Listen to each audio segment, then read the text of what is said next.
जय माता दी। वैष्णो देवी से जुड़ी हर लेटेस्ट जानकारी जानने के लिए सब्सक्राइब करें डिवोशनल पॉइंट और बेल आइकन भी जरूर दबाएं। जय माता दी। एक बार फिर से डिवोशनल पॉइंट हाजिर है श्री माता वैष्णो देवी यात्रा से जुड़ी ताज़ा अपडेट्स लेकर। बात करने वाले एक हैरत अंगेज कारनामे के बारे में, हादसे के बारे में जो कहीं ना कहीं माता रानी ने जैसे टाल दिया। बात करेंगे कैसे एक महिला बंदूक लेकर माता रानी की यात्रा पर पहुंच गई, भवन पर पहुंच गई। आखिर कैसे सुरक्षा बलों ने उसको पकड़ा और क्यों महिला बंदूक लेकर आई थी, इसके बारे में भी बात करेंगे आखिर क्या इसकी वजह से कोई हादसा हुआ है, क्या किसी को कोई चोट पहुंची है। साथ ही वीडियो में आगे बात करेंगे आखिर चैत्र नवरात्रि को लेकर यात्रा पर क्या कुछ सुविधाएं होने वाली हैं। अगर आप यात्रा पर जाएंगे तो भीड़ कैसी रहने वाली है, दर्शन किस प्रकार होंगे, अभी फिलहाल यात्रा पर भीड़ कैसी है, मौसम कैसा बना हुआ है और क्या सुविधाएं आप भक्तों को मिल सकती है। संपूर्ण जानकारी जानने के लिए वीडियो को अंत तक देखना ना भूलें, साथ ही चैनल को सब्सक्राइब करना भी ना भूलें। तो बढ़ते हैं वीडियो में आगे। सबसे पहले बात करने वाले हैं श्री माता वैष्णो देवी यात्रा पर हुए ऐसे हादसे के बारे में जिसको सुनने के बाद में कहीं ना कहीं आपके भी रोंगटे खड़े हो जाएंगे। मैं बात कर रहा हूँ किस प्रकार से एक महिला यात्री माता रानी की यात्रा पर आने के बाद में एक बंदूक के साथ एंट्री भी ले लेती है और माता रानी के भवन पर जाने के बाद में दर्शन की लाइन में भी पहुंच जाती है। आखिर वो कैसे दबोची गई और क्या कारण रहा महिला यात्री बंदूक लेकर आई। दरअसल एक महिला यात्री जो कि दिल्ली निवासी बताई जा रही है, जिनका नाम ज्योति गुप्ता बताया जा रहा है, लगभग 14-15 मार्च के बीच में कटरा आ जाती हैं। कटरा आने के बाद में वो माता रानी की यात्रा शुरू करने के लिए लाइन में लग जाती हैं, जो कि दर्शनी द्वार की ओर से ही आगे बढ़ती हैं। RFID कार्ड बनवाने के बाद में ही यात्रा पर आगे जाया जाता है, तो वो RFID कार्ड भी बनवा लेती हैं। माता रानी की यात्रा पर जाने के लिए भक्तों को कड़ी चेकिंग से होकर गुजरना पड़ता है, जहाँ पर साफ साफ बताया जाता है किसी भी तरीके का लैपटॉप, कैमरा, किसी भी तरीके की खतरनाक चीजें अलाउड नहीं है, जिसमें हथियार और अन्य सामग्री भी आती हैं। परंतु ये महिला यात्री किसी तरह से छुप छुपा कर यहाँ से यानी कि इस चेक पॉइंट से भी निकल जाती हैं। चेक पॉइंट से निकलने के बाद में एक बार आप यात्रा पर एंट्री कर लेते हैं तो फिर 1 से 2 ही चेक पॉइंट ऐसे होते हैं जब यात्री की चेकिंग की जाती है और किसी तरह से ये महिला यात्री माता रानी के भवन पर पहुंच जाती हैं। अन्य चेक पॉइंट पर भी पुलिस कर्मियों को चकमा देकर एक बार जैसे ये भवन पर पहुंचती हैं तो माता रानी के दर्शन करने के लिए ये लाइन में लग जाती हैं। इनको नहीं पता था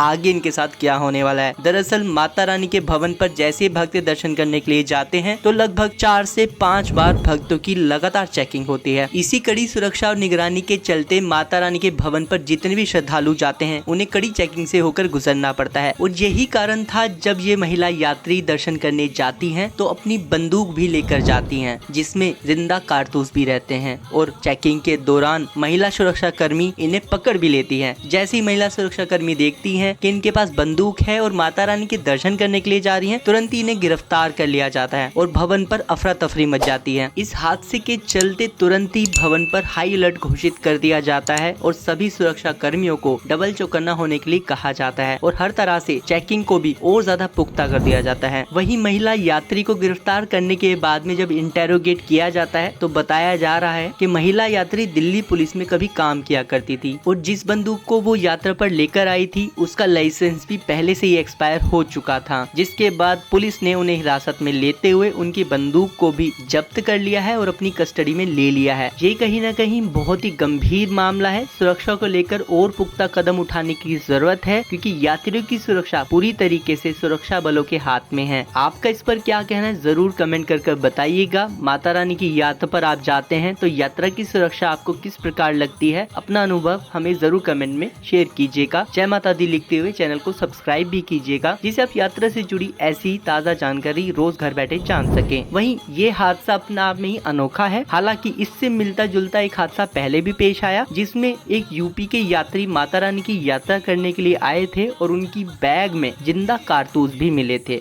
जिसको डिटेक्ट कर लिया गया था। तुरंत ही यात्री को भी गिरफ्तार कर लिया गया था। हालांकि कहीं न कहीं और ज्यादा पुख्ता कदम उठाने की जरूरत है सुरक्षा को लेकर, जिससे कि यात्रा और भी ज्यादा सुरक्षित बन सके। बात करते हैं यात्रा पर अगर आप आने वाले हैं नवरात्रि के समय, तो चैत्र नवरात्रि में कैसी सुविधा मिलने वाली है, क्या आपको कोई रुकने की सुविधा मिलेगी, दर्शन कैसे रहने वाले हैं, यात्रा पर भीड़ कैसी होगी, बात करते हैं इसके बारे में। साथ ही मौसम कैसा होगा इसके बारे में भी बात करते हैं। चैत्र नवरात्रि में अगर आप आते हैं तो भीड़ काफी ज्यादा ज्यादा मिलने वाली है। यात्रा पर आने वाले जितने भी श्रद्धालु हैं वो कोशिश करें कटरा में पहले ही रूम की बुकिंग कर लें। लगभग 25-26 मार्च से लेकर अप्रैल के पहले दूसरे हफ्ते तक देखा जा रहा है कि कटरा में बहुत ज्यादा भीड़ आ रही है, जिसके चलते लगभग होटल की बुकिंग फुल ही चल रही है। ऐसे में आप कटरा अगर आते हैं तो थोड़ी परेशानियां बढ़ जाएंगी। आने से पहले कोशिश कीजिएगा आप अपना होटल बुक कर आएं, जिससे कि कम से कम असुविधा हो। नवरात्रि के समय प्रतिदिन 40 से 50 हजार भक्तों की भीड़ भवन की ओर रवाना होती है, जो कि आमतौर पर प्रतिदिन 25 से 30 हजार ही हुआ करती है। ऐसे में भक्तों की भारी भीड़ के चलते यात्रा पर रुकने की सुविधा भी आपको ना के बराबर ही मिलने वाली है। बिल्कुल सही सुन रहे हैं आप। अगर यात्रा पर जाते हैं तो रूम और डॉर्मेट्री की सभी सुविधा पहले ही फुल हो चुकी है। ऐसे में आप किसी भी झांसे में ना आए, क्योंकि आपके साथ स्कैम भी हो सकता है और ऐसे में स्कैमर्स इस चीज का फायदा उठाकर आपको लालच दे सकते हैं रूम या डॉर्मेट्री का, वो भी भवन या अर्धकुंवारी पर। ऐसे में आपके साथ स्कैम होने की संभावना है, तो कृपया कर आप अवेयर रहें, जागरूक रहें और यात्रा पर आने से पहले या तो आप पहले ही बुकिंग कर आए, अन्यथा एक ही दिन में यात्रा कर आप कटरा वापस लौट जाएं। आपको अच्छे से यात्रा करने का मौका मिलेगा, ऐसी मैं कामना करता हूँ। मेरे द्वारा दी गई जानकारी पसंद आ रही है तो चैनल को सब्सक्राइब करें, शेयर करें, वीडियो को कमेंट में लिखे जय माता दी, बताएं आप यात्रा करने के लिए कब आने वाले हैं। वहीं बात करने वाले हैं माता रानी के भवन पर। अगर आप आते हैं अर्धकुंवारी मंदिर परिसर यानी कि गर्जुन गुफा में जाते हैं नवरात्रि के समय, तो कैसे दर्शन होंगे। भवन की ही बात करें, आमतौर पर दर्शन करने में भक्तों को 1 से 1.5 घंटे का ही समय लगता है, परंतु नवरात्रि के समय कई बार ये समय बढ़कर 5 से 7 घंटे या उससे ज्यादा का भी हो जाता है। बिल्कुल सही सुन रहे हैं आप। हालांकि डरने की जरूरत नहीं है, रोजाना ऐसा नहीं होता है। कई बार तो नवरात्रों में भी भक्तों को आधे या 1 घंटे में दर्शन हो जाते हैं, परंतु आमतौर पर दिन के समय जब भीड़ बढ़ जाती है तो भक्तों को थोड़ी परेशानी का सामना करना पड़ता ही है। माता रानी की यात्रा पर आप आते हैं तो अर्धकुंवारी मंदिर परिसर में आने के बाद में गर्जुन गुफा के लिए आप भक्तों को 2 दिन तक की वेटिंग देखने को मिल सकती है, जिसके लिए आप भक्तों को लंबा इंतजार तो करना ही पड़ेगा। वही बात करने वाले हैं आखिर नवरात्रि को लेकर इस साल कैसी सजावट रहने वाली है, साथ ही आप यात्रा पर आएंगे तो कैसी सुविधाएं आपको मिलेंगी, बैटरी कार, रोपवे, हेलीकॉप्टर की, मौसम कैसा रहने वाला है। जानकारी पसंद आए तो चैनल को सब्सक्राइब करें, शेयर करें, वीडियो को कमेंट में लिखें जय माता दी। 2025 में चैत्र नवरात्रों की बात करें, 30 मार्च से नवरात्रे शुरू हो रहे हैं, जो कि 6 अप्रैल तक रहने वाले हैं। ऐसे में देखा जाने वाला है जितने भी भक्त माता रानी की यात्रा पर आएंगे उन्हें पूरा भवन फूलों से सजा हुआ मिलेगा। ये वो फूल होते हैं जो कि देश विदेश से मंगाए जाते हैं।